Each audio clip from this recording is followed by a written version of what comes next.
Hey everyone, and welcome back. I'm especially excited to let you know that this Sensei series is sponsored by Skillshare, an online learning community with over 15,000 classes and a massive variety of subjects, including, you guessed it, music production. Which of course is the subject of today's video. I'm going to share with you what I believe to be the 7 most important music production tips. Whether you're working out of your home studio or you've booked some time at Electric Ladyland, all these tips will apply. Links to the individual points down in the description. It's going to be a good one. Let's dive into it. Number 1, spend the bulk of your time in pre-production. You should be spending significantly more hours preparing for your recording than the actual recording itself. Session time is expensive, other people's time is valuable. Do not waste that time fixing something that could have been fixed beforehand. Let's look at some topics you want to iron out in the pre-production phase. First and foremost, you want to take care of the musical aspect. The band should be well rehearsed, the arrangement should be worked out, and everyone should know what is expected of them. One of the things that I would recommend is recording rough demos of your rehearsal. You can analyze them as a band, pinpointing the things you need to work on, and you can also share them with a producer or engineer so they know how to prepare for your recording. If you have a producer on board, discuss with them your goals and your inspiration. This will make sure everyone's on the same page and will help plan out a course of action. There's also a number of small decisions you need to make. Will your album be done live off the floor? Will it be multi-tracked? Will you be playing to a click?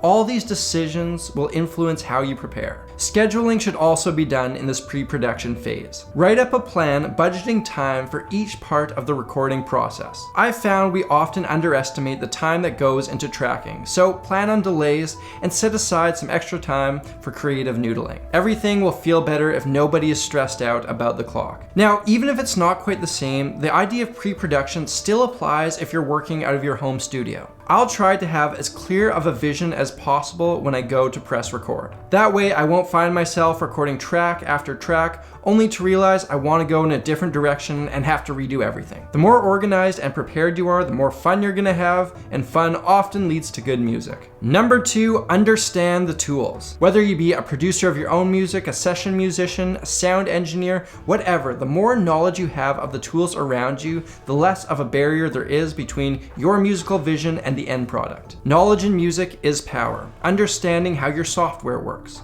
understanding how different microphones work and how it influences their sound, understanding plugins, understanding the role of everything in a studio. All these things are highly valuable tools. I understand how this can seem overwhelming because many of us haven't thought about these things in our musical journey. It's impossible for me to go over all the little details here, and quite frankly, some of it is a bit over my head, which is why I'm so pumped to team up with Skillshare on this video. Their website is chock full of classes focusing on the details that every serious producer should know. For example, the Mixing at Home with Stock Plugins series was a game changer for me. Do yourself a favor, check them out. I've got a 2-month free trial linked down there in the description for you. Number 3, imagine a soundscape. When I'm recording, I like to imagine a visual representation of the instruments playing to me. It helps me organize and arrange the sounds. When we're producing a song, we're creating a perceived performance environment, which is a dorky way of saying the sounds that are coming out of the speakers are an artificial representation of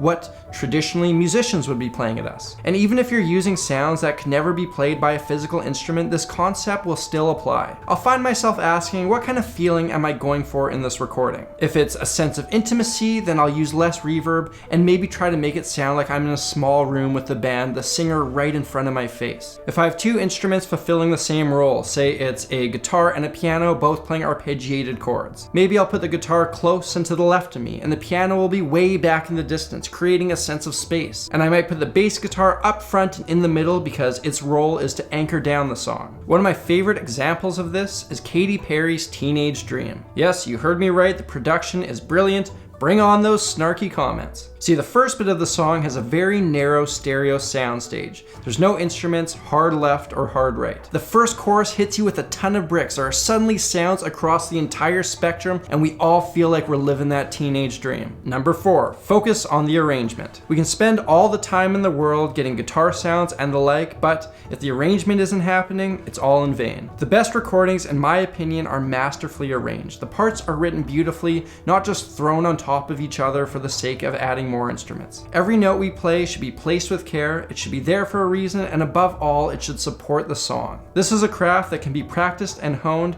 and remember, always listen to your musical instinct. Number 5. Train your musical instincts. For me, this has come with listening and analysis. Put on your favorite records and analyze the living hell out of them. This works best when you have a solid set of speakers. Even a good pair of headphones won't convey depth as well. Listen to each individual instrument. Listen to how the instruments interact with other sound sources. Where is the instrument placed in the soundscape? How loud is it? What kind of effects does it have on it? The bigger and more important questions are, why do you think these decisions were made?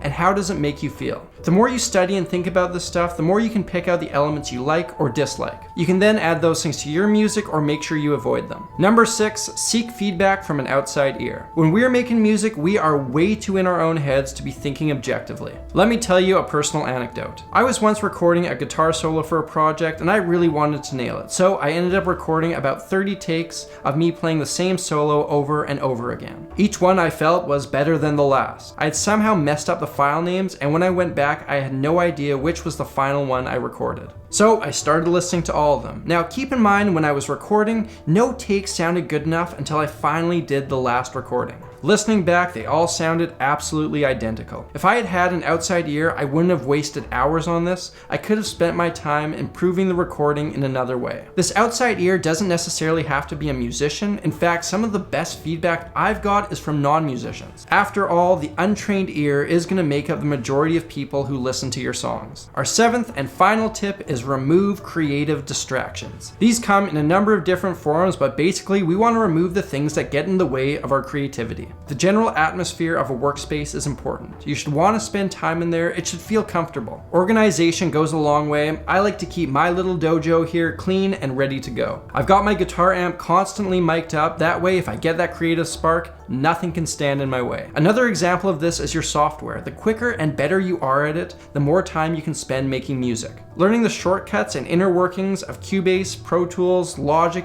Ableton, Audacity, whatever you're working with, will lead to a smooth and seamless workflow. Alright, that's it for today. I want to take a second to recommend Skillshare one more time. There's a 2-month free trial waiting for you in the description. From there, it's $10 a month, which gives you unlimited access to a massive educational database. Do yourselves a favor, at least check it out. Thank you all so much for watching, and an extra special thanks to everyone who supports me through Patreon. If you're new here, please hit that subscribe button, and if you want to check out another video, I got a link for you over there. I'm Samurai Guitarist, and I'll see you again soon.